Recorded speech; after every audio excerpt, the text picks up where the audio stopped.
usul ilal ilmi syawal kita sering mengucapkan kata-kata usul boleh jalan bisa temukan niki makna yang usul menurut ahli Allah itu berarti iso ketemu malah ngawali Gusti Allah. Usul ilal ilmi bi usul ngawali Gusti Allah. Bukan usul dalam arti secara fisik kita berdekatan dengan Allah, kita bersentuhan dengan zat Allah, tidak seperti ini. Tapi yang dimaksud dengan usul ini bahwa kita tahu Gusti Allah dengan mata hati kita, ilmu syahadati di ilmu basiratika atau di ilmu basiratina. Dengan musyahadah yang sudah tidak perlu tuh dikasih nubufi ada dalil lagi, tidak perlu ada burhan, ada hujah-hujah yang nyata, nggak perlu. Kalau kita masih memerlukan dalil, memerlukan burhan, itu berarti kita belum usul. Kita belum usul, masih dalam tahapan proses untuk usul. Kita banding-bandingkan, kita bahas tentang dalil, kita kenali dalil-dalil keberadaan Allah, hujah-hujah keberadaan Allah. Tapi kalau sudah benar-benar usul, itu artinya kita sudah mengetahui Allah dengan mata hati kita, tanpa butuh dalil lagi, tanpa butuh hujah lagi. Kita sekarang ini ada di posisi mana? Ya, dalam posisi proses menuju pada usul. Tapi proses kita itu lambat, lemot, tidak cepat. Karena apa? Ya karena banyak virus-virus yang masuk dalam tubuh. Soal laptop ini kan virus. Sehingga kita ya nggak nyampe-nyampe, maka harus dinolong terus, harus di-delete, harus dibersihkan dulu virus-virus. Nah, ini makna usul itu jadi wong kapan diskusul Gusti Allah itu berarti wis ningali Gusti Allah nganggo hati. Gusti Allah melihat dilihat oleh hatinya orang itu. Jadi tidak masa fisik, tidak di persentuhan, tidak berdekatan sama fisik. Dan ketika orang itu sudah melihat pada Allah dengan hatinya, sudah tidak lagi ada satu, sudah tidak butuh lagi ada dalil, ada hujah. Kalau kita masih butuh dalil, itu masih butuh hujah keberadaan Allah itu gimana itu namanya baru proses kita akan bisa usul. Kalau kita sudah melihat dengan mata hati kita dengan zat Allah seperti ini, Gusti Allah sifatnya ini dan seterusnya, itu jenengan buat usul. Matur dah. Nggih. Allah bi muhawatul lafati seperti mana kita melihat dengan hasil. Lanjut. Oleh karena itu maka tidak bisa dilihat dengan mata, karena Allah itu mukhalafalil dan karena itu pula kita tidak bisa bersentuhan dengan fisik karena Allah itu mukhalafalil awati. Ini ada pertanyaan, bagaimana kita bisa melihat Allah? Wong Allah itu mukhalafalil hati, bisa dilihat hanya dengan hati. Jadi makanya dulu itu tukar hati berdaya mata ini. Lalu caranya dia dulu itu sama usul sekolah di sekarang ini melihat Allah dengan mata hati. Subhanallah. Sesuatu pertanyaan ini sesuatu yang tidak bisa dibahas, sama sekali tidak bisa dibahas. Moga marilah nanti kita tekuni, kita kalau pengen usul pada Allah. Ya semuanya mestinya harus punya keinginan untuk bisa usul pada Allah. Ya kadang-kadang seperti kemarin kita jangan putus harapan.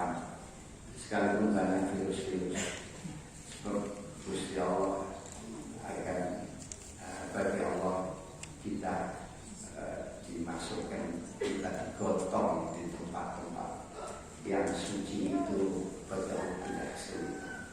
Kalau kita menganggap bahwa diri kita mustahil akan bisa usul pada Allah, berarti menganggap kelemahan terhadap kudronya Gusti Allah. Jadi mulai kita kaitkan sedikit-sedikit menyampaikan kasih Gusti Allah sifat ini. Ya dari sifat-sifat Allah Rahman Rahim Kudro kita katakan buktinya ini nanti kita akan tahu siapa Gusti Allah, akan melihat, akan sambut pada Allah, tetapi di ain basir dengan mata hati. Misalnya kurang percaya dengan misalnya sampai melihat hal-hal yang ada di depan mata kalian, tapi mata kalian tidak bisa melihat apa yang dilihat oleh hati sampean. Hati sampean sekarang ini bisa melihat seorang wanita yang ada di Jakarta, ya, hati jenengan, ya, tapi mata sampean tidak bisa. Ini buat contoh, karena ya hati, ya kita kurang begitu mengenal pada diri kita sendiri. Jadi sifat-sifatnya kita kadang-kadang asli. Kamu kok setiap harinya kita menggunakan pandangan kita lewat hati itu. Ini tadi saya angkat contoh yang kecil. Kita tidak bisa menggambarkan sikap perilaku yang baik yang ada pada seseorang bisa. Tapi hati kita bisa. Cuma kalau diomongin tidak bisa. Iya benar. Pun sangat tak takoni bocah ini kayak apa, cahyu ini kayak apa lah, sing gampang-gampang aja. Maka sampai melihat itu mau mengurai pekan, tapi dalam hati sangat bisa. Sama nurus jeneng tresno niku napa? Sampeyan suara. Tapi mana saja sih? Baru, nggih bener. Gambaran iki kan seperti niku. Jangankan itu sama-sama panca indera. Jangankan itu di luar panca indera. Sama-sama panca indera kita tidak bisa pembahasannya. Sama bisa menggambarkan rasanya enaknya mangan durian tidak bisa. Sama bisa membahasakan enaknya dengar suara Umi Kulsum tidak bisa. Iya benar, tidak bisa. Nah itulah gambaran kecil seperti itu, apalagi hati, namanya hati. Maka orang itu bisa juga diam aja tapi hatinya bicara. Nah itu nanti jawab. Ya karena hati masuk orang nyambung menangi dengan Gustawa dan Swargo itu ngaji beri mata. Niku dan Swargo itu nek ahli sunnah wal jamaah niku saged ningali dengan mata telanjang. Tapi ketika dikandake wallahu a'lam kaifiyah. Gusti Allah yang piye cara. Sebab ini namun berdasarkan hadis mawon. Jadi untuk diurai ini pun belum sakit lewat kita mangkin tunggu mawon sama yang berdua. Tetapi yang jelas ini perkiraan saya, makrifat kita kepada Allah di surga itu tergantung makrifat kita sekarang ini. Nek makrifat kita tinggi, nanti paling-paling kita melihat Gusti Allah ya bisa juga dibalik sakit. Tapi kalau makrifat kita penuh, itu bisa juga dengan pas tanpa ada kalah. Ini namun perkiraan bro. Bismillahirrahmanirrahim. Usul bil ilmi atau musyadah bi anil basirah itu bahasanya banyak sekali. Wa yu'abbaru an dzalika ilmi bil musyadah bisa juga. Nek ana tembung musyahadah marang Gusti Allah ya artinya ilmu bi aini basira. Ene tembung ilmu yakin, ene tembung tajali, ene tembung faidul rahmani niku berarti susul marang Allah. Tembungnya wa ta'aruful yani wa tauqil wujdani niku namung bahasa mawon.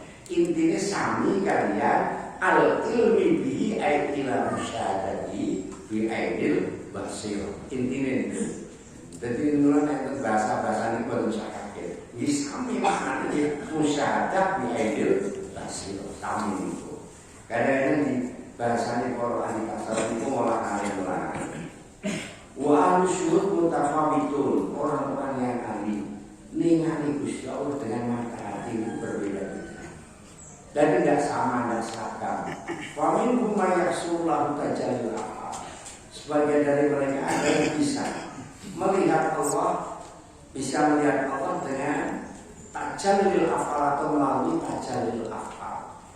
Ketoke napa yang dipun kersakaken dari Allah, napa yang dipun laksanakan yang dikerjakan oleh Allah. Ini ke awal saja lihat. Bagi awal-awalnya kita bisa melihat Allah bagi ahli syuhud. Jadi yang Nabi sampainya teliti melihat tajallil afal, ya surah tajallil afal. Pertelani penggawean Gusti Allah. Niku dia lupa dengan pekerjaan sendiri. Dan lupa juga dengan pekerjaan orang lain, membangun yakna itu namanya lebur di dalam pekerjaan Gusti Allah. Maka dia tidak akan bisa melihat fala ya fa'ilan illahu, tidak ada orang yang berbuat kecuali hanya Allah yang berbuat. Sampai Allah, misalnya sampai bahasa saya mau berang, sampai babi lah. Tapi itu sehingga Gusti Allah. Tapi kita tidak boleh Gusti Allah sehingga setan kurang ada kaki betul Gusti Allah sehingga menceritakan Allah. Nah di situ itu kita melihat kalau ada orang berbuat apa-apa selalu kita lihat bahwa itu adalah pekerjaan Allah. Itu adalah perbuatan Allah. Angin, tiup sana, tiup kesini, ada lesus, ada lindu, ada kita jalan, ada kita tidur. Itu semua adalah perbuatan Allah. Bisa namanya kalau kita paham dari ini. Rekor ini itu nanti kalau 5 wah cetokan ini. Jadi ini mulai segerakan kita yang perasaannya karena kita memang belum tajalli. Rada repot. Bagaimana kita bisa tajalli afal kita usul, kita musyahadah Gusti Allah saja belum.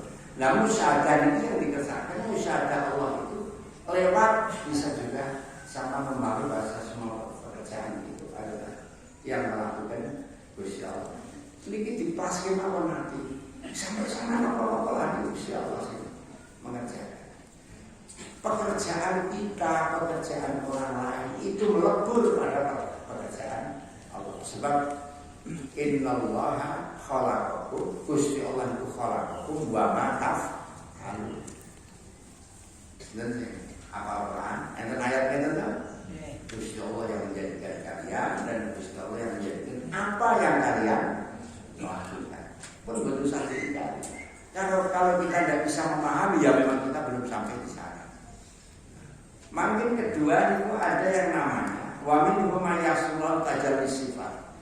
Tampaknya sifat Allah. Jadi usul kepada Allah itu melihat sifat-sifat Allah itu dengan nyata. Udah. Kalau melihat Gusti Allah, sifat-sifat Allah itu dengan nyata, maka saya bisa yakin orang itu pasti ada rasa takut dan ada rasa senang. Nah, wong niku pun ningali sifat-sifat Allah dengan hatinya penuh. Orang itu hanya punya dua sifat. Nek orang wedi yo senang. Kita wedi karena apa? Karena Allah itu zat yang paling ditakuti. Gusti Allah itu zat sing ngersakake menapa yang ngersakake. Niku paling ditakuti. Paling meresahkan karena Allah meresahkan. kita koyo ini, memang kehendak Allah itu kita min alinar ya alinar. Mencerahkan awal kata hadis pertama. Misalnya kue kus dicap alinar, seingin ibadah sakapom kedelalan akhir cerita kita itu akan menjadi orang yang syirik. Itu yang dikhawatiri seperti itu. Apa kehendak Allah pada kita? Mula nak bangun tenang, ya masalah. Seringkali kalau mengatakan besok nak waktu berapa rasa kembali. Nah, kita sama dengan makhluk bersama setintas ke bahan kakian pulito. Mana baik kita sudah. Dan yang paling sulit seperti itu. Kita melihat tajal sifat. Kita senang unsur dibahasakan di sini adalah makomil haibah wal unsur. Karena jamal atau sifat jamal Allah itu juga banyak sekali. Allah Rahman Rahim, Allah yang menurunkan hujan, Allah yang selama ini baik pada kita, Allah yang mengatur, Allah yang bijaksana sehingga kita menjadi tenteram. Tapi kalau kita melihat sifat itu tadi, maka hati kita ada rasa takut.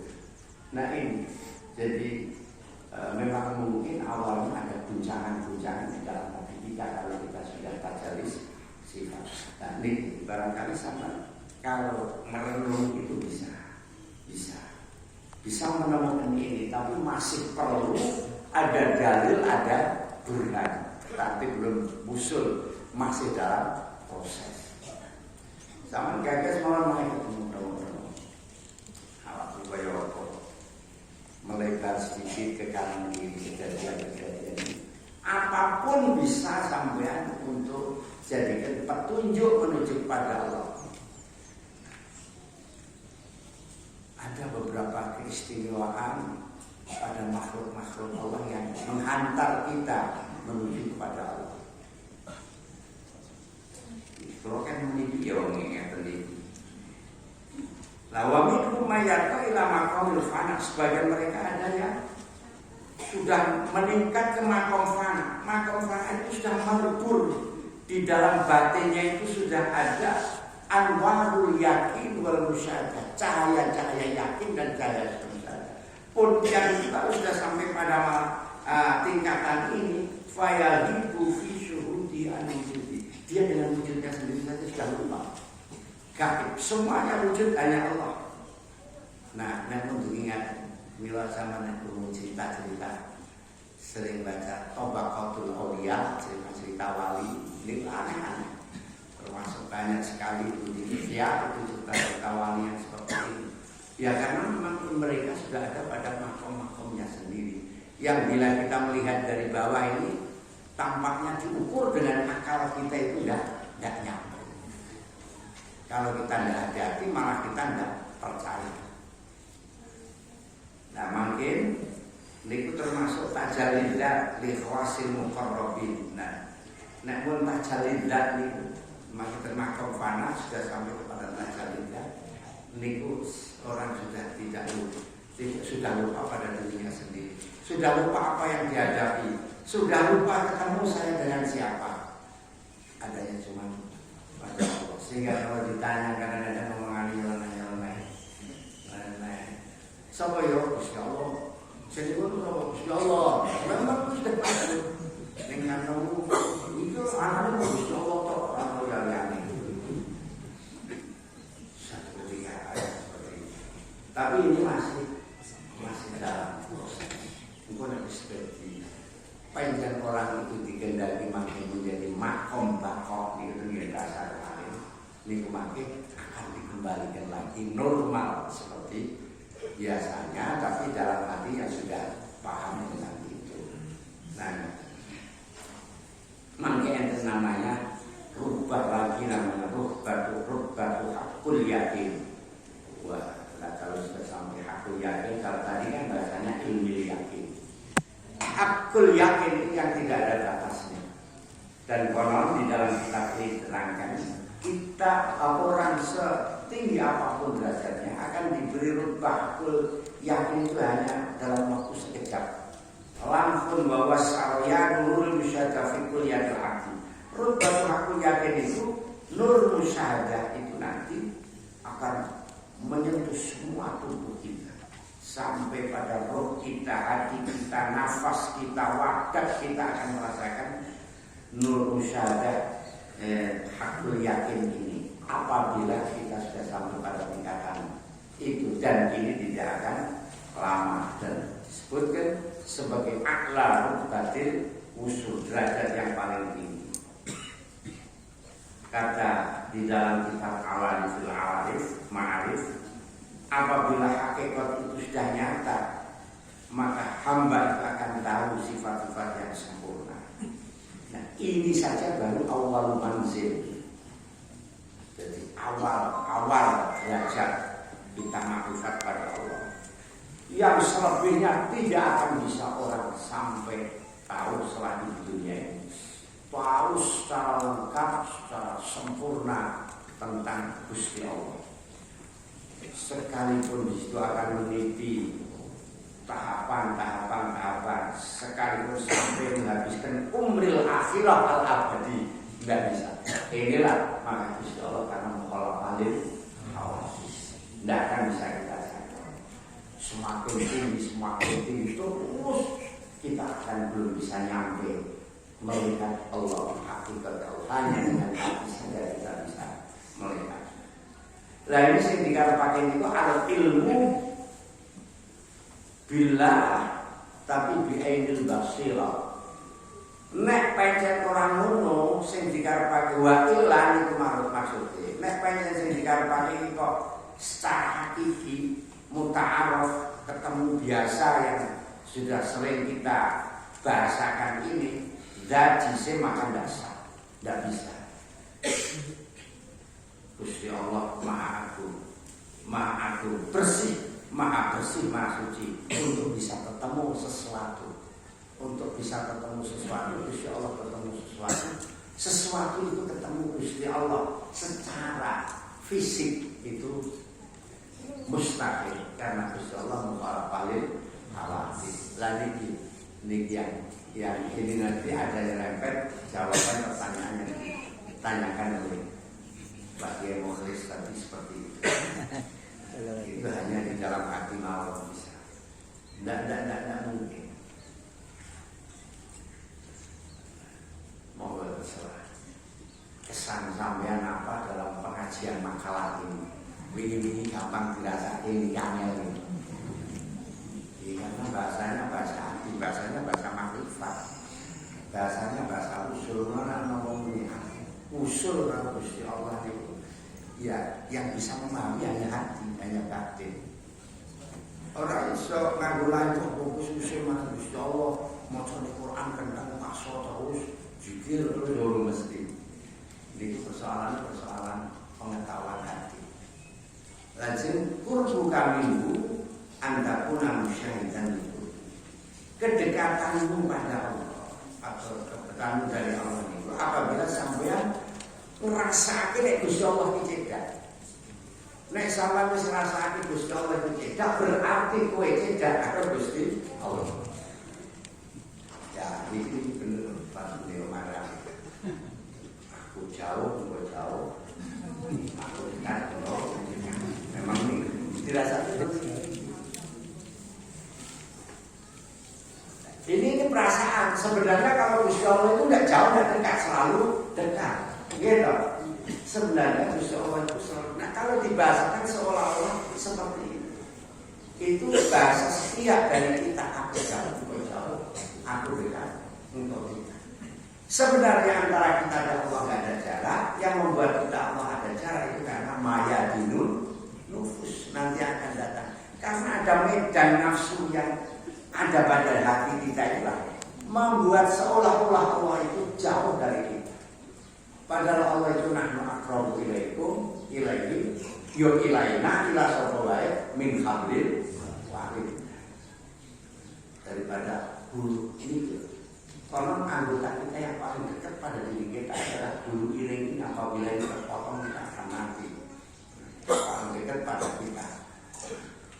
Lebih dekat itu Gusti Allah pada kita daripada hablil wahid.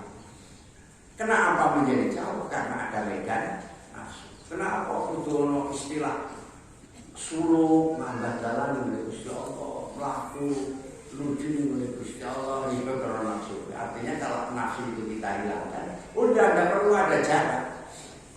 Gusti Allah orang yang Mekah, Gusti Allah orang yang sepi-sepi, ya kemarin bulan-bulan itu. Gusti Allah ada pada diri kita, ada pada hati kita.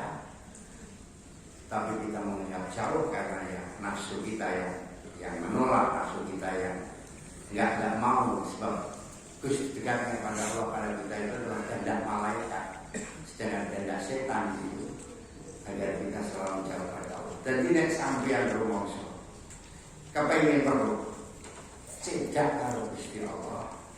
Itu kapan kowe wis ngerti nek awakmu wis cedhak karo Gusti Allah. Segala kok aneh. Lah piye carane? Nek awakmu wis rumangsa ning ndi diawasi karo Gusti Allah. Ning ndi ana Gusti Allah, iku lagi mangke sampean kematian wong sing cedhak marang Gusti Allah. Manane niku ngene. Qurbuka minhu antakuna musyahidan li qurbi. Dekatmu pada Allah itu apabila kamu tahu bahwa Allah itu dekat. Kalau kamu tahu Allah itu dekat, berarti sama orang itu maksiat dirawat, merasa bahwa sama diawasi oleh Allah. Saya kita katakan sama cegah betul kali bisa. Tidak bisa cegah karena kita masih berani mentengkelek di hadapan Allah, masih berani maksiat pada Allah. Nek sampai ngomong sama cegah kalau pengen, ini sangat selalu merasa Gusti Allah ngawasi. Sehingga totok romo kita di hadapan Allah itu ada. Kita kan tidak totok romo babak belas kalau pengen. Ya, wani joget-joget, wani macam-macam maksiat. Orang dengar Gusti Allah keplek, ngaku Gusti Allah. Nanti sing ada orang di totok romo nek niku nulake nek zaman itu dulu tidak maling Gusti. Sebab sama gulung bongso cegak karo Gusti Allah. Bahasanya di putar-putar ini intinya sama. Dan disebut kok cerdak dalam arti secara fisik Allah cegak karo hapus gambaran dengan boten. Sebab Allah tidak bisa digambar secara fisik, tidak bisa diilustrasikan, tidak bisa diimajinasikan, tidak bisa. Gusti Allah itu harus tetap pada posisinya bahwa Allah mukhalafah. Kita tidak akan bisa mengimajinasikan sesuatu yang tidak mukhalafah. Masa sama keliru Gusti Allah ini betul rusak. Itu godaan setan. Sehingga dipesan kalau kan ingat, wengko nek ditakoni sapa pengiranmu Gusti Allah. Sing dadi itu sapa Gusti Allah. Lah sing dadi Gusti Allah sapa? Meneng rasa jawab. Nek panik kabel kok. Awake meneng. Kuwi setan karo ganggu atine sampe. Ngoten iki. Nggih, nggih. Oh insyaallah mangke lambat laun.